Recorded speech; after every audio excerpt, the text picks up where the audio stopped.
Hey everyone, it's Clive here. Welcome back to the channel. So this is part one of walking through Dave's beautiful bonsai garden. It is absolutely incredible. Check it out.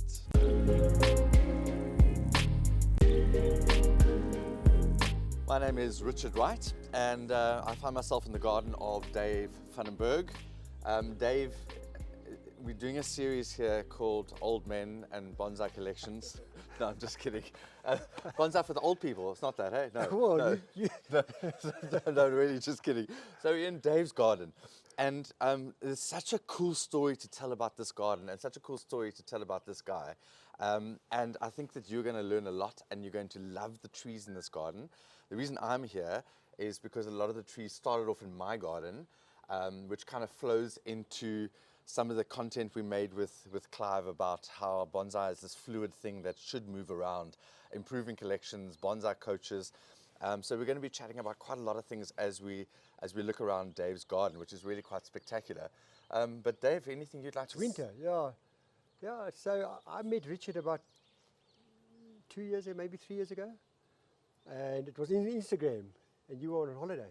Yes. In South Broom, that 5-star hotel. What's it called again? And I bought a tree, and then he had to go fetch it at his home, at his nursery, and I couldn't believe there were so many nurseries. You see 111 in South Africa. South Africa, I think, is poor when it comes to bonsais. Yeah. There's not a huge availability. And so, Richard, I don't know, why did I get to like you? Yeah, I don't know that you do, actually. And we just struck a friendship, which was, we had a passion for gardening and for bonsai. I've got a more passion for gardening because that's where I started. But I said to you this morning, Clive, I said, if I had to start off a garden again, I would start off with bonsai disciplines rather than a garden discipline. In terms of positioning and the sun. I said to Clive this morning, the sun goes down there in winter, and in summer it moves 45 degrees just about. So now all of a sudden you're scrapping around, where should you put the bonsais for winter? No, it doesn't go there, it must go there, it needs sun. So that's how we got to know each other, and I think it's been a very good friendship. That's been amazing. Yeah. And I think that's a cool thing about a shared interest is, so if you had to ask me, so Dave started off being a client, somebody who came to buy a tree for me. I only wanted one tree. Yeah, sure. You'll see just now. But Dave started off as a client, and if you had to ask me who's Dave, he's Brew, he's my Brew, he's my friend. And he's my friend foremost. So we've struck up an amazing friendship through this hobby called bonsai, and I think that's actually quite rad. Yeah. But just to get back, before we talk about your trees, we know that it's all very well to buy a tree and you bring it back to your garden, but the keeping it alive and making sure it's in the best possible position, getting enough sun, getting enough water, getting enough, etc., is actually the harder part of the hobby. And what you said just now about what you've learned about your garden, Dave's garden, and Dave and Elna, in fact, it's more, is it Elna's garden or yours? Of course. Yeah, it's always. It's never ours. Never, Sorry, there's shadow in is a spectacular garden, an absolutely spectacular garden. But now you're introducing something that is completely different, with different needs, and everything has to change.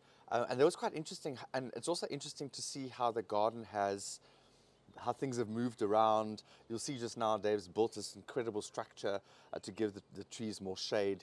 But just how things have had to change because of the different needs of a bonsai, which has been quite something. And it's all about the sun. Correct. You'll see parts of the tables haven't got any bonsais because there's no sun. This time of the year. Yeah, and it also gets reflective off the window, so you've got to be careful of that type of light in the late afternoon. So to me, it was all about the sun. And in the beginning, when you've got 5 trees, it's okay. You can move 5 trees in the afternoon. When you get a little bit more, you realize, and especially the structured ones, the developed ones, they need to be looked after. Yeah. A little tree, which doesn't really matter if something happens to it, but if the big trees get, do you remember the triple trunk? Yes. Do you remember the maple, triple trunk, Japanese maple. That guy got nailed. That got nailed, Yeah. and then you realize, I haven't got shade. Yeah. And so you move it around all the time. So for us, it was always about finding the sun and the right sun. Yeah, there was the right sun. And I remember in the beginning, Dave would come and be looking for trees, and I only wanted to show him trees that could be in full sun in Pretoria, that could take the heat, because I knew the garden had very little shade. Whereas now you've changed that, and now you can actually keep any species now. So Dave's now got a cold frame, a little hothouse cold frame, shaded area, sunny area. There's so many different parts in your garden where you can keep different species, which is actually pretty amazing. But something I think before we move, let's start here. So this here is Celtis sinensis, is an amazing forest, and this one is a group that I was very lucky to get from Tannie Erika. And the tree, she had battled with it. She'd battled with whitefly, and it wasn't looking good. And she said, Richard, I was kind of getting back into things, and she said, Richard, I think that you could do something with this forest. And so what I did, I took it out of the pot that it was in, and I separated it apart from itself and put it onto some slate. And this literally was the best tree in my garden. This literally was my best bonsai. You're looking at the back at the moment.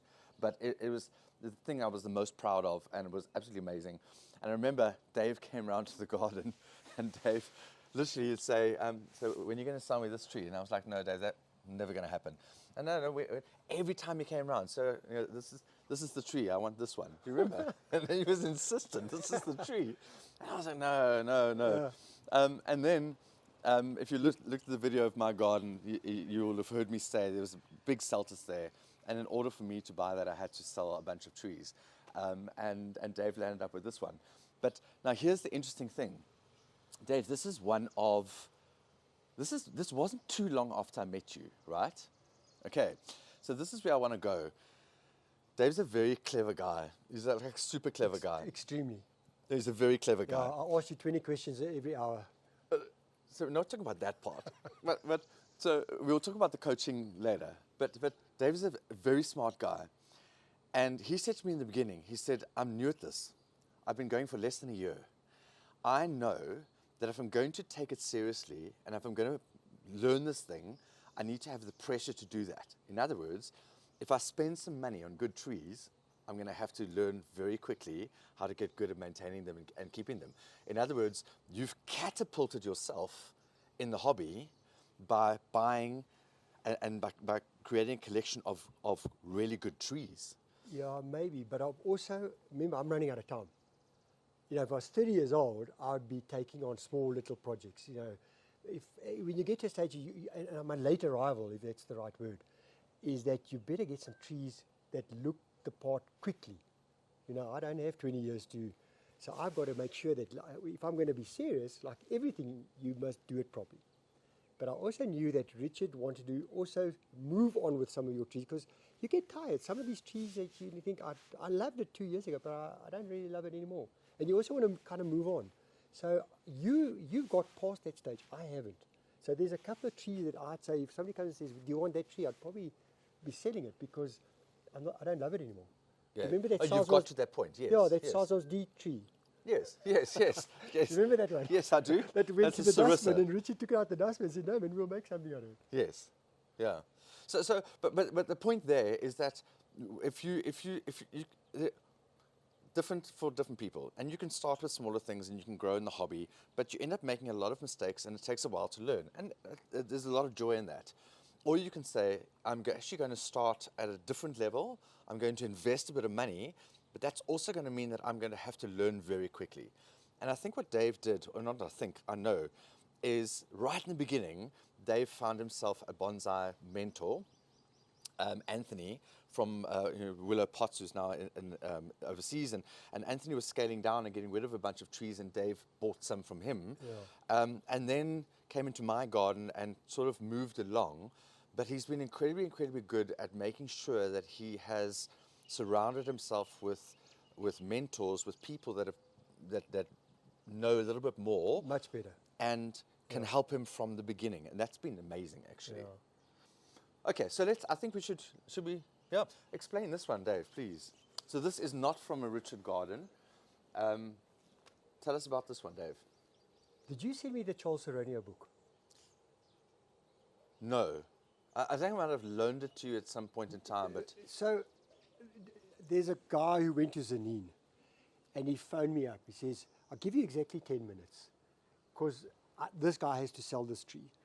So he sent me a photo, and it's like you know the Nokia 3310s, those photos. That kind of resolution. Yeah. So, you've got to really work out that this is a tree. And I think baobabs in South Africa is always it's like a wow tree. It's a quintessential sort of African tree, right? Yeah, you'll never get it again. And I looked at it, and I really couldn't work out if it was 1 meter tall or whether it was. And I said to Donnie, I said, just buy it, it's fine. And then he had to bring it in his car. I don't know if you know the weight of this thing. Oh. It's heavier than that olive. Oh, really? It's a mother. So then the pot was terrible. Mm-hmm. So, Yeah, it was a big sort of square pot or terrible something. pot. So we luckily, because you don't get big pots in South Africa. Really hard to get big pots in South So Africa, that's why and good pots. I wanted to ask you about that slate. Do you think you put it on slate because you can't get a big enough pot? Oh no! So the slate for a group like this, a natural sort of a container is very often used. So whether that is a man-made slab, whether it is a piece of stone that is sort of shaped, or whether it is like the slate, it's very commonly used. But you're 100% correct. To find a pot that is this size, It's unique. that is going to suit this tree, is going to be really, really hard. Unless you're important. In fact, the only pots that we had in South Africa for a very long time this size were fiberglass, sort of a fiberglass container. Yeah. Very hard to find. But I didn't even think about a pot because the slate is amazing. I wanted the slate. It waters off very quickly as well. It does. No, so the only thing with slate is that you've got to be very careful about, and if the slate is on a surface, and this is quite nice because it's reflective, it's not a dark surface, but a dark surface is going to attract heat. The stone is going to heat up very, very quickly. It's going to dry out. And with a deciduous forest like this, it's going to dry incredibly quickly. Well, So I know this is one of the things you've moved around quite a lot to try and find the right place. Yeah. And this one But needs a is it repot this year. important when it's deciduous like it is now? Is it important that it gets sun in the daytime? Okay, so that's a great question. A tree like this is completely dormant, right? So it's literally it's not growing at all, and it's in dormancy. Does it need any light at all? No, it doesn't. You could put it under a bench. You can cover it with something. It could be in complete darkness, and the tree isn't going to suffer as long as it doesn't dry out, and as long as it doesn't stay soggy and the roots start to rot. So we're quite lucky here that we have winters where we don't really have to protect our deciduous trees. There are a lot of places in the world where trees like this would have to be protected in wintertime, and people will create spaces underneath benches in garages or whatever, and the dormant trees, no issue with that at all. So I know for me in my garden, I'm chasing sun in wintertime. Yeah, but we so- all are. Yeah, so the angles and the trees, I'm chasing sun. And there are parts of my garden where there's almost no sun at all. And if you came to my garden now, you'll see that in those places I only have deciduous trees. Because I know I don't need to worry you feel about them. quite sorry for them. They don't get sun, but it is, They don't mind. we're all No, they confined don't with mind. sun. They don't mind at all. So something I'm going to say about Dave is Dave is incredibly good at Golf? maintaining, besides his golf, maintaining trees, keeping them healthy, feeding. The maintenance and health of watering is absolutely brilliant at that. And that's like literally the most important thing with bonsai. So he's been Also brilliant. the timing of the water in the morning. Like now, in the water, we leave too early for work. So when I get home at about 12, I'll water. But I will never water in winter at about 5. Do you? So you've got to kind of catch it. In the early summer, I'd water at 5, maybe 5:30 before we leave. Yeah. And then it's fine. But when you get home at 2 o'clock, remember a month ago, or 6 months ago, we had such heat. Yes, yeah. You get home at 2 o'clock, these trees have dried out. It dried, yeah. Especially we get a lot of wind. Yeah. Here Here because you it's are. You are open. quite exposed. So Yeah. there's a lot of trees you've got to go water twice a day. Yeah. Yeah. So, And it's good like that. You're very, very good at that. And especially, I mean, you've invested money and you've built up an incredible collection over a short space of time. You can't afford not to water. So, But I love it. yeah. I promise you, that is my hour. That's my ikigai, if that's the right word. Yeah. I get home, yes, a coffee first, but the second part is go and stand there for your half an hour. Okay, you take 4 hours to water your nursery. No, But I take about 10 minutes. this is the best part. I used to have to water more, but Here are my trees. Sorry. Don't anymore. I'm Richard's water boy. You're doing the watering for me. It's fantastic. So we that half an hour is just, it's your moment. Yeah. There's nobody comes to bother you. You'll see the children, Elna, like they just leave you because they know that that's your time. Do you get interrupted? No. Your dogs interrupt you a lot. I saw them. No, not even. No, they know when I water. No, so that it's peaceful. It's Yeah. just so enjoying the watering part. Yeah. So one more thing I do want to say, and then we're going to move on.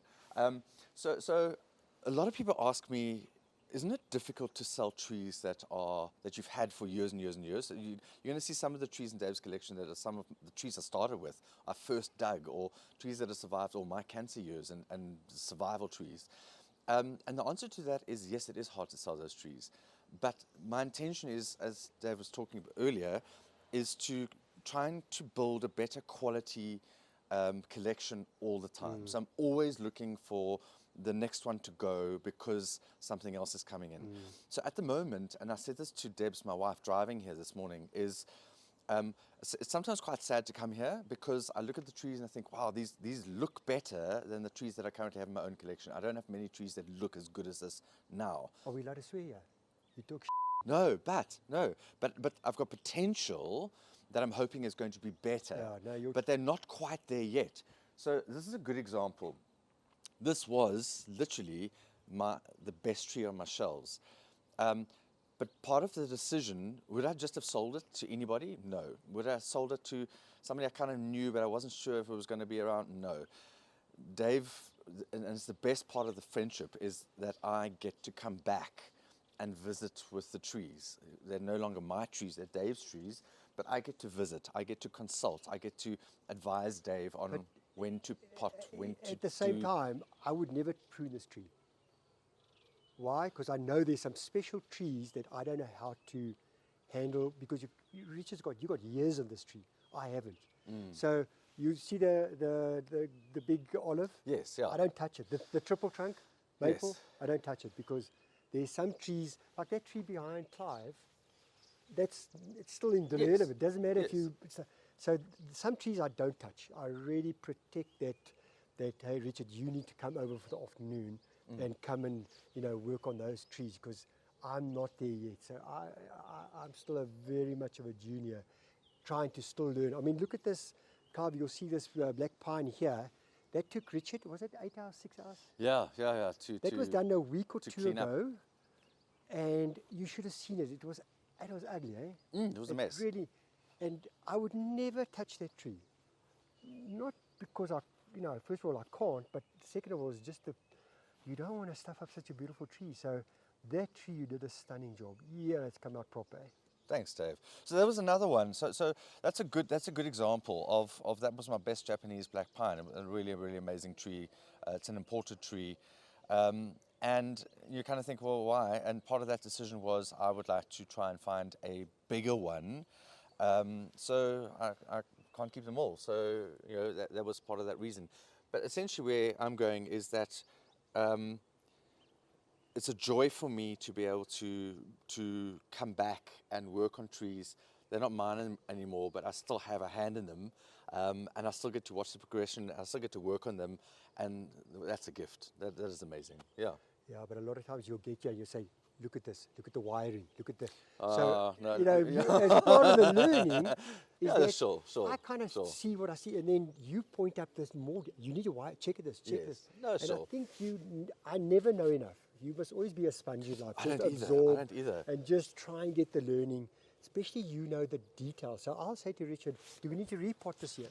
He'll say no, because I did it last year. But I don't know that because I only bought the tree a year ago. So there's some trees that you'll say, I think we need to repot that one. And I'm cool. We're going to repot. So we're getting to repotting now. Yes. And then I'll say to Richard, okay, give me the list. And then we've got to buy this and this and this and this. And we order it, we get it in, and now we're ready. It's not like last year we got to August and we ran out of, I can't remember It was scrambling a bit. It was yeah, no pumice, and then I the think, guys or- ran out of stock or whatever. So this year you can become a little bit better, a little bit more planned. Yeah. So when August comes or beginning of September. You were hassling me in May already. In fact, no, April, I think. 2020. So now we're ready, and I think that's all nice. We're going to organise a day or two, Yes. and then we know we've got that tree. But do you remember about 3 months ago. You came to the house, said, right, let's go through what we're going to Yes. repot. Yeah. And we made a list of 44 pots, trees that we're going to repot. So in the meantime, I've been buying up pots because when you've only got 3 pots, everything looks cool. When you've got a whole selection of pots, Richard will say, no, I don't like that pot, I like that pot. So you'll help with pot selection, which to me is very important. That's one thing. Yeah, and you've come a long way with that, Dave. So I remember in the beginning, Dave wasn't even really interested in the pots. And there were 1 or 2 where you asked me and you went against my advice and you put it in a pot that you really liked, and now you're looking back and talking saying, about the yellow pot, I'm eh? talking about the yellow pot. You'll see that. The yellow pot. Sorry, but you have to, you know. But Dave's appreciation for pots, it was all about the tree. And as you've grown and as you've learned, it's become as much about the pot as the tree, which is amazing. Yeah, but I'm still a novice when it comes to pots. But you do appreciate a good pot now. No, you do. Yeah, you No, do. you do. Let's move down to the bottom. By the way, that one that you gave me, I bought it for the pot, not the quince. Oh, so there is actually there's a tree that we missed there. In fact, we probably aren't going to look at every single one of the trees, but this is quite a cool one. This arrived today. So that was it's a Pseudo-Sardonia sinensis, Chinese quince, and that came from Japan. And that's the latest addition to Dave's garden. It's starting to bud. And it's starting to Was bud. it in the hothouse? Look at that. No, it's outside. It's just early. Got some, Fantastic. Can you see there? Was there wire bite? No, spider. Oh, spiders are good. We like spiders on trees. They eat all the other things. So yeah, that's the latest. It's a lovely pot, eh? And that is a really stunning pot. That's our personal joke. If a tree isn't so good, very nice pot. Eh? And that pot comes from Very nice pot. Anthony. It's a willow pot. It's really Is that lovely. a It's a willow pot. Yeah. I didn't know. Yeah. So this is one of the things, and I pride myself in this. And Dave's often said, so when you buy a tree somewhere else, you don't really know how long it's been in the pot. You don't know where it comes from. You don't know. And Dave knows that with all of my trees, every single thing is wired in. It's all done properly. Everything is it's done properly, which I know gives you a lot of comfort, and you know what the roots are going to look like. You'll never buy a bad tree from Richard. Thanks, Dave. No, I'm not trying to compliment you, but when you buy a tree, first of all, it could be in the wrong soil, could be inorganic, it could be not badly wired, it could be, there's a whole lot of things. If you go to the nurseries, like out, and you see some of the trees, they're just terrible. Yeah. There's no bonsai. The roots haven't been done properly. Yeah. The roots aren't great. So Richard will always style it, and that's when you buy a tree, you don't want it unstyled. You want to say, listen, look how nice the tree is styled already, because now I've got a picture of what it should look like. Yes. In a year's time. Yes. So let's say it grows wildly in a year and it's like this. Now you say, what do you cut it back to? If you've got no reference point, you'll stuff it up. Yeah. So for me, I always call in Richard's photos. And by the way, your photos aren't so bad. Thanks. Behind that grey area. Yes. No, thanks. So that's something else I was going to say, and maybe this will help you. Is if you haven't been in bonsai so long and you haven't created the trees yourself, and you've invested a bit of money in a tree, you want to make sure that you're doing the right things to get it to where the original artist had intended it to go, or if you want to make changes. And what Dave is incredibly good at is he's got folders and he keeps the photographs. And so the trees, he'll keep a photograph of a tree that he had bought, and I might have had it on my Instagram account, and he'll keep that picture, and so he'll see what it looks like.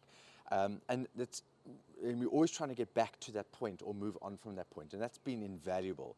And then the other thing we do is Dave will take pictures, or he'll write on the phone exactly what he needs to do to which tree.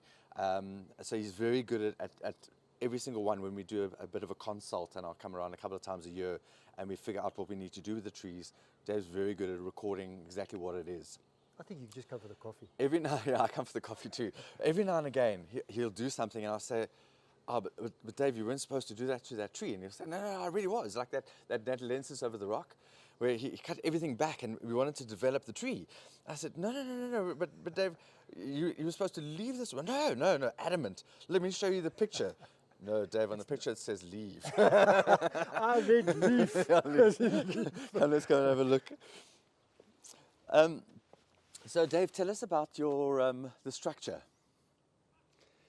So this was a golf green at first. I got Stephen Roos, the guy who was our greenkeeper. I got him to build a green here, and then the wind started to turbulate, and it killed some of the grass and it was too wet. So I said, no, take everything out. And then it was a piece of dead Florida grass, the bowling green grass. It was just rubbish. So we took that out. That was some work. And then we just put in these tables, these little T-junctions, the little ones here. And then it wasn't enough, because that sun, remember that one summer we had such harsh sun? Yeah, I mean, we had a couple of trees at the back there. There were like maybe 5 trees down here. Yeah. And then we put up the structure, and that helped us for the afternoon sun. Remember, the afternoon sun is that way. So you just close the roof, and you've got... Yeah, the louvers move, right? Yeah, you just...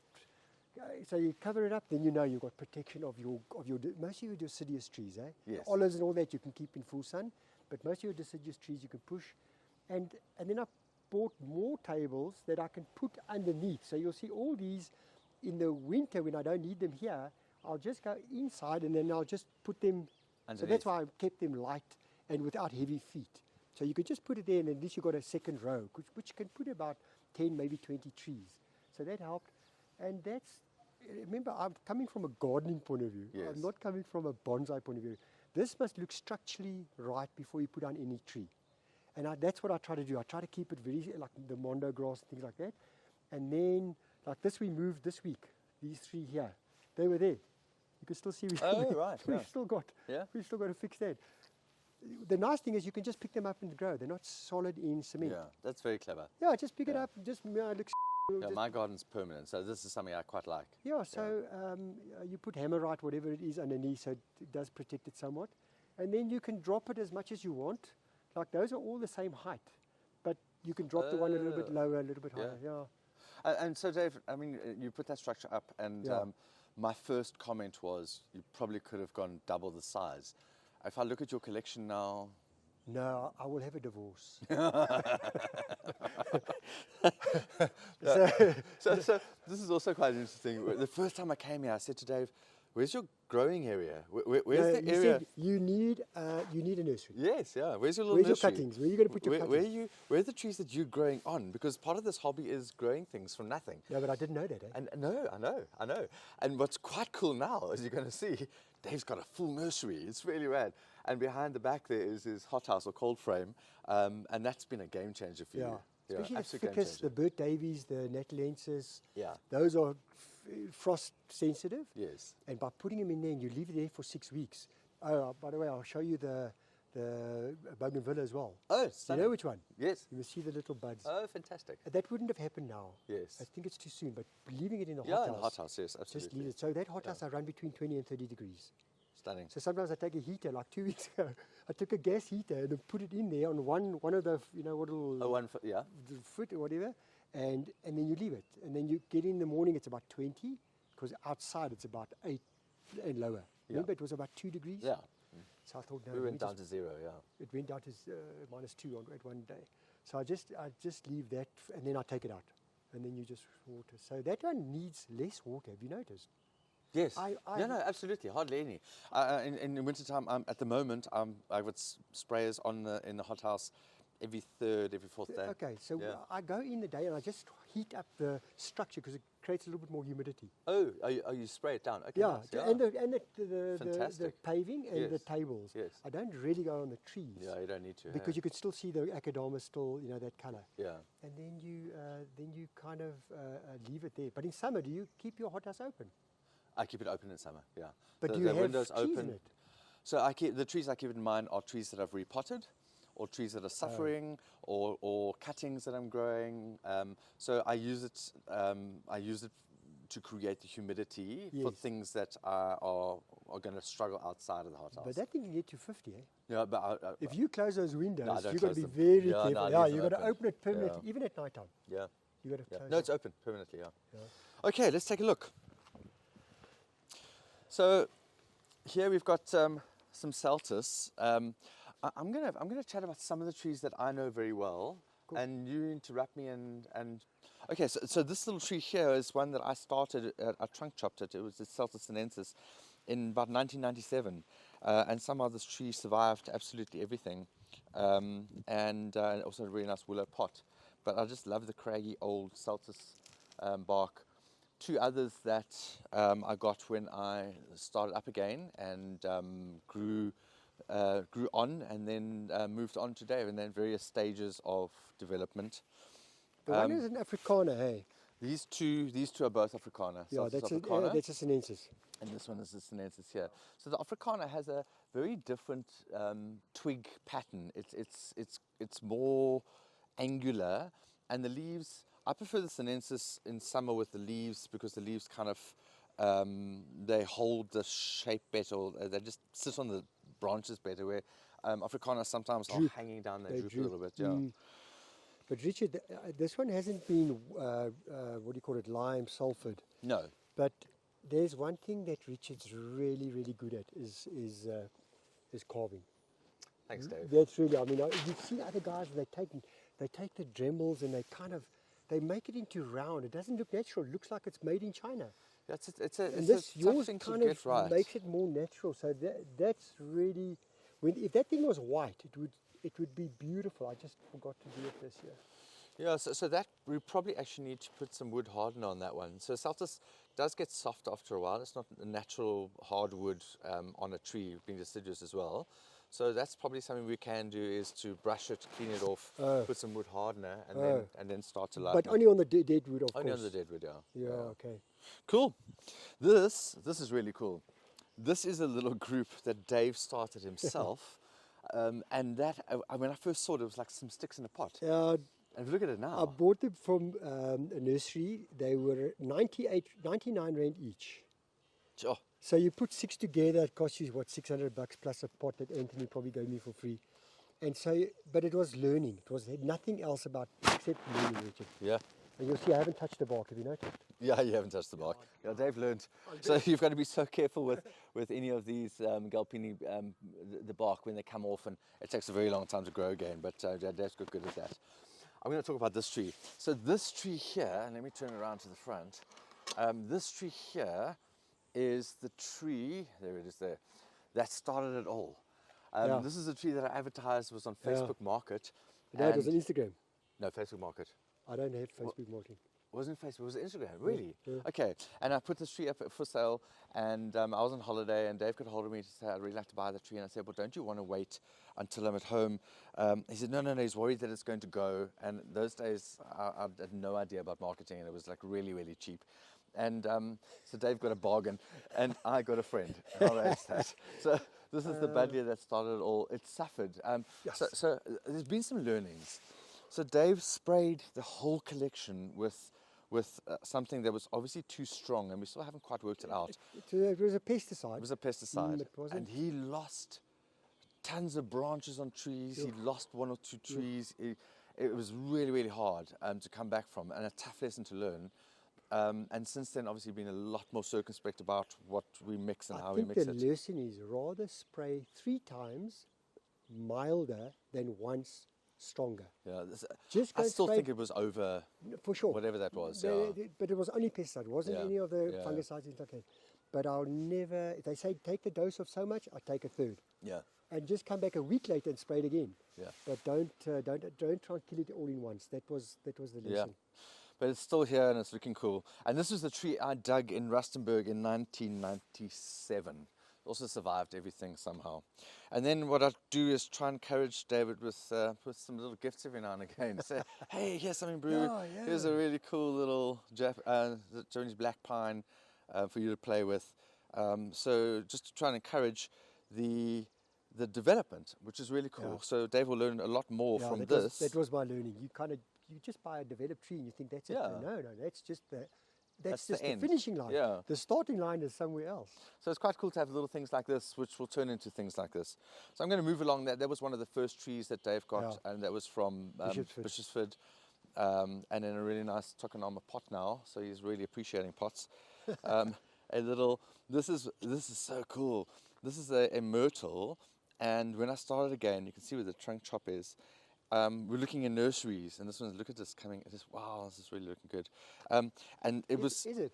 Yeah, look at the green little buds. Oh, you're right. Yeah. Because the last time you were here, we put into these leaves weren't looking so good. Yes. You said the colour of the leaf was. The colour of the leaf wasn't good. So I think it maybe is a little bit wet, but that was a tree I started from just this little trunk, and Deb's, my wife, and I went to nurseries and found a little myrtle, and so this tree I started in July 2021. It's got moss in there. 2021. July 21. So look at, and it was just a trunk with not a single leaf, not a branch, nothing on it. So it just goes to show that you can create something quite cool in, what's that, 4 years? Yeah, but you're good with wiring and styling. Most of us aren't. And the styling, you can stuff up a good tree very quickly. And that's where Richard is the difference. You'll take an ordinary tree and make it extraordinary, where I think that's the biggest learning for a bonsai, guys. First of all, how to wire. And I think we don't. We think we know, we don't. So that's a great topic to talk about, this tree. So this was, out of all the trees that died in my collection over the years, this is a tree that survived. But this tree was like that, right? It was a horrible, horrible trident maple. The roots are down here, that had grown through a pot at some point, and I only hung on to it because it was a trident maple and I lost all my maples. So I thought, what do I do with this thing? So I figured, okay, let's create a raft. So I wired everything to the side, and then potted it up. But these 3 trees were not there at all. It was a section of trunk with nothing on it. And then what I did is I drilled through the bottom the 1 year, and I put these 3 little seedlings through to create some extra trunks. So these are if you look at the design or the age of the history, brand new compared to the rest. But it just goes to show you that you can create something quite cool with absolute junk. It's a beautiful tree. It's just, if you listen to the story of this tree, I'll never sell this guy. There's just so much beauty in it. And in summer, when the leaves come on, Rich, it makes it even more. It's lovely. I mean, we're looking at it at the most harshest part of the year or time of the year. Look how beautiful it is. But again, it's 4 years from nothing. The branches were small, it was thinner. It was just these tiny little sticks in the pot. 4 years, it's come along really, really well. And Dave's he's had a really good season with it. Yeah. So this is a Chinese elm. I don't think we're not going to stop at all of these trees. This, unfortunately, and there've been some learning. So this was quite a nice. It was a lovely tall swamp cypress. We repotted. It was in a plastic container. We repotted it. We did everything right, the way we would normally a swampy. And it literally everything except this bottom died. So Dave's creating something different here. But that's the benefit of the hothouse. Had Dave had the hothouse at that point in time, this would have gone in for emergency care, and the tree would have been fine. Yeah. But it's very, very tough if you don't have protected spaces to take a tree that's been quite it's been a hard repot, and put it back on a shelf. And if you don't have, those are the days when you had very little shelter. So that was a tough learning. But I think that 2 years ago, you think you're looking at the tree. Until you lose a tree, you look at it totally differently. Yeah. So your focus is now, I'm looking at every aspect of the tree, not just, I bought a tree and the thing must survive. Yeah. You've got to look at it really carefully. Say, hey, there's something here. Yeah. And if you don't spot it, because your experience will only over time, when you lose a tree, do you become a little bit more focused on every tree, every aspect of the tree. So I think if I'd got that tree this year, I don't think we would have lost it, because my eyes would have been a little bit more experienced. Absolutely. And it would have gone into a hothouse. Yeah. And the other thing too, as you've said so rightly, is you can look at a tree like this, and you can instinctively know that there's some of the little branches on it that are not alive, that have died off, and I can't even see any here. Here's one, just because you see the different the different color. Yeah. But if you don't know enough, you don't know. The Celtices did this year. I've noticed that. Even some of those they trees died I've more noticed. than normal. But we also had cold, eh? Sure. Okay, should we go around this side and then come back? Oh, here we go. So I'm not going to talk about this one here. We've spoken about that one. This one here. That is a really nice black pine. That came from Japan many, many years ago. I bought it from somebody who bought it from the importer, and the tree was all over the place. And it was such a cool project for me to wire it and style it and shape it and put it into a nice Yamaki pot. It's been amazing. I love that pot. Love the tree. And it's great that it's Dave's. So this here is a tree that I dug with a friend of mine, Craig, Rustenburg, also 1997. And I just loved it because the movement and because it had a lot of taper very quickly. And this was my best olive in my garden for a very long time. You see the branches are really old. And with that spray, they've almost lost the tree. But fortunately, the hothouse was up and running quite soon after Do you that. remember we took it out at the pot? There was hardly a root. Yes, yeah. It was not in good shape. No, this never came out of the pot. Oh, sorry, I'm talking about. Yeah, no, this one didn't come out of the no, pot. So this one needs a repot this year. Nice old Japanese pot.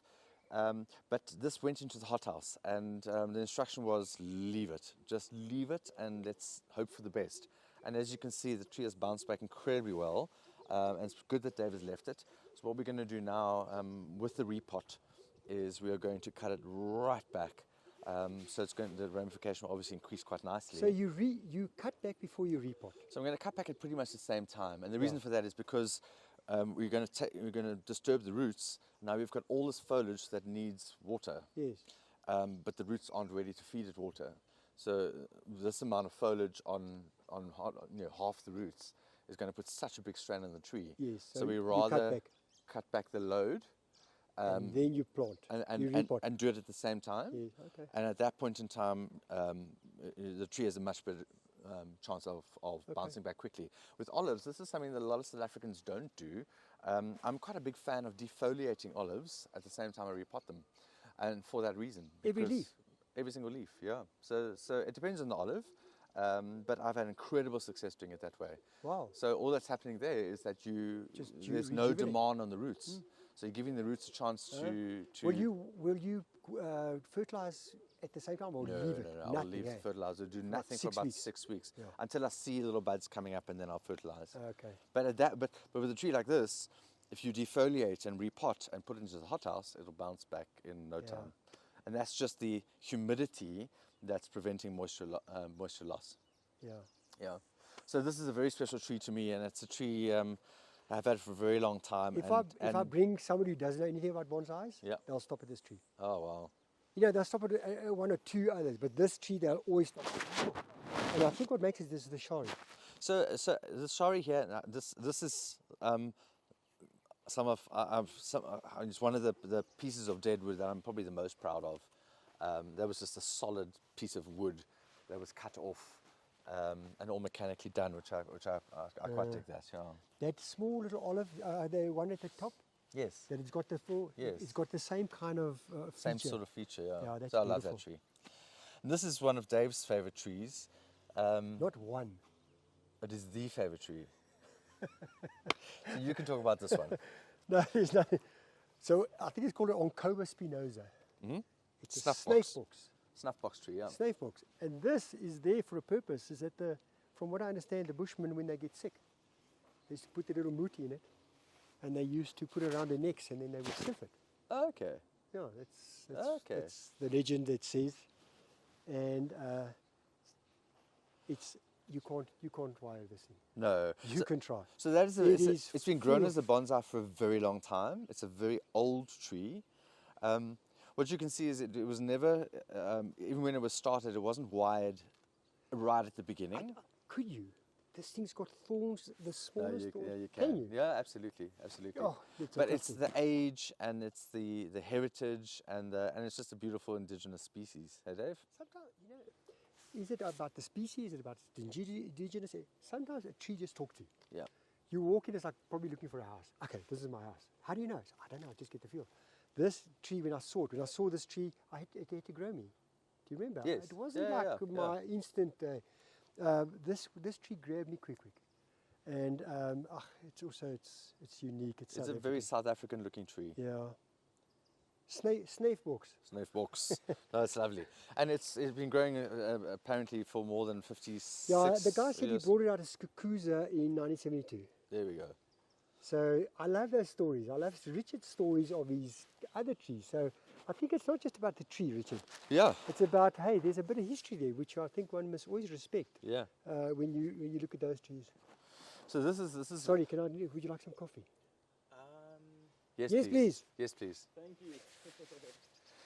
You must keep them training. Yeah, no, for sure, for sure. The moment you say no, they think they don't have to offer you The tomorrow. next time, Yeah. agreed. So you just keep saying yes. Right? You still haven't been married a long time. I'll give you free lessons. Okay, so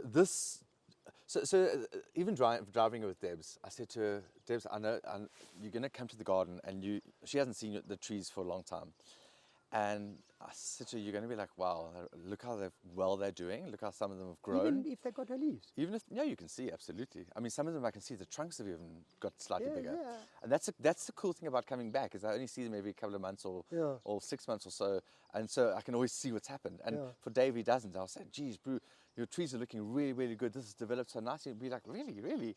I suppose it's like your children. I say, yes, they've grown. I say, how do you know? I say, well, I only see them. There we go. But if you see them every day, you don't see the growth. don't see it. Same as trees. So, and then I said to Deborah that there are a couple of trees that I would take back in a heartbeat. And there are a whole bunch of trees in this collection I would take back in a heartbeat. That olive, I would take back in a heartbeat. That the black pine, take back in a heartbeat. And this one I would take back in a heartbeat. Which one to you which is your oldest tree? The one that you've had in your collection the longest out of these three? Oh, no, that's the olive. The olive. Okay. Yeah, the olive. Okay. The olive. So this one here, I bought, remember this one I hadn't even had that long. This one was imported, and I grabbed it.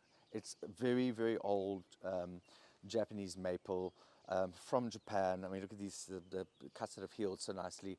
I think that this was probably part of a bigger group at some point in time that had been disassembled. But we don't get access to trees like this in South Africa at all. Trees that have been trained by a bonsai professional, a really good bonsai professional for many, many, many years. Bark on a Japanese maple that is this age. Look at the movement in the trunks. What we have here is a straight and no movement, and so that's a good example. The snuffbox tree. So although this tree has probably been grown as a bonsai as long as this one has, this one you can see has been trained as a bonsai from the very, very, very beginning. This one you can see was never trained as a bonsai from the beginning.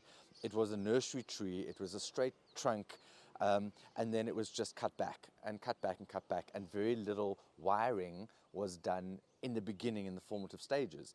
And you're always going to be stuck with that, these sort of straight pieces. The overall image is really pleasing. It's very South African. It's very natural. It's lovely, and that's what attracted Dave to the tree. But in terms of what I'm looking for in a tree, I would far rather look at this, where it's something that has a lot more. Look at the cuts that have been made. Imagine how many times this trunk has been cut to develop the structure, how long it's been grown. Every single branch has been wired from the beginning. So to me, from a value point of view, to me, this is a far more valuable bonsai than that tree, although prices might be similar. So this was a tree I was absolutely thrilled to get, but like everything in life, there comes a time. And what's also been amazing with Dave, and part of the friendship, is there was a time when I was fighting for I don't call it custody or primary residence with my girls, and the legal bills had really mounted up. And at that time, Dave was looking for a couple of trees, and this tree helped me to have my girls live with me permanently. So I can't look back on that. And it's amazing that it's here and I get to visit the tree. But what an incredible old, Dave's done very, very well to, we need some work to fill in sections, some branches that are coming out. Sorry, the one thing I've learned from Richard on this tree is that, remember snip, snip, snip? Yes. Okay, so Yes. the first time he says, you want to snip, snip, snip these trees all the time. Leave it. And I didn't understand what you were saying. I thought you had to prune trees every week because you've got scissors. Yes. You've got scissors. Yep. You got to Have scissors, must cut. You must cut. And only then did I realize the balance of the tree. Some trees are still need to grow. And so here's one that you said on this tree, on that side, Yes. you need to leave it. Leave it. This one, if you remember, Richard, it came till here at one stage. Yes. Because the balance of that branch wasn't in relation to the main. Yeah. So I only learned then that there's certain sections of the tree you leave for a whole season, if not two. Yeah. And then you come back. I always thought that it's got to be perfect all the time. So no. Yeah. You've got to leave some of the branches to to grow there. And I don't know if you remember this one. There was a big hole here at the back. Correct. And so you're wiring it So to these thicker pieces have started to fill up there. Yeah. Or these pieces that you can see are newer or younger and have grown on. But sometimes the top one you've got to take off because it's starting to lose balance with the rest of the tree. So what Dave's talking about there is the difference between buying trees that are already finished bonsai and just keeping the shape versus building trees. And that's what you're talking about there. Yes. And if you're starting with little trees that you're building, that's what you learn first, is letting a tree like this one behind you, the swamp cypress, letting it grow long and tall because you're developing the girth in the trunk, but cutting these back because you don't want them to be thicker than the trunk. Well, yes. So exactly. So that's building a tree versus maintaining a tree. So interesting that you learned it the other way around. Yeah. So remember the last time you were here saying this is going to be thicker than the main trunk. Correct, or as thick, yeah. Don't let it happen. So cut back these. Some of them aren't quite there, yeah. Let it grow. And that's we all we've got to do something today. Or we've got to do something this weekend. And you've got to leave it. The best thing about bonsai is just leave it. Time. That's the value of time. But when you've only got 3 trees, that's the danger. Yeah. Well, I'm really glad now that you clearly don't have a problem with time anymore. Right. I do. So there's another buddleia. There was one of our best trees. I actually called it the survivor, where the wood rotted out. Oh no, it's all good. Where the wood rotted out of it, and it left this sort of outside shape, which is actually really, really cool. But that is a tree. I called it survivor. It survived. It's a buddleia. It survived absolutely everything. Yeah, it's just a little. Was that one different tree now. at one stage? That was one tree, yeah. That It was a thick. just broke open and just. It didn't break open. The wood all so everything was under a sprinkler system twice a day through the cancer years, and just buddleias. A lot of the trees thrived, but the buddleias, the wood, if it stays wet, gets soft very quickly. It's harder wood than olive, believe it or not. It's a finer, more densely grained wood, but if it stays wet, buddleia rots very quickly. And so that one, it was just too wet with the overhead sprinklers twice a day, every day. That was the one tree that I learned from Richard, is that in my little bonsai life, it was a standard umbrella type. That's it. That's how bonsais look. And he said to me, nature is never perfect. Yeah. Nature allows you to have a broken gin here and a broken. If you look at all the trees, not one of them are perfect. They've all got a brokenness and it didn't grow perfect. And that was, to me, the biggest learning on that tree. Life is like that. You always think it's perfect, and then life throws things at you, and you got to deal with it. Yeah. So it was more of a lesson in life rather than a lesson on trees. It's so rad that you say that, because my post, when I first put that tree up after I started again, this is when I started again after cancer, the cancer years, was, and I called it the survivor, and the analogy was about my life. This strong Ironman triathlete, cancer had come along and literally eradicated the core, but yet there's life after that. It's exactly Yet there's beauty. It's exactly that. Yeah. So I couldn't be more chuffed that you mentioned that. If you enjoyed today's video, then check out part 2 next week, Saturday. Have a beautiful day.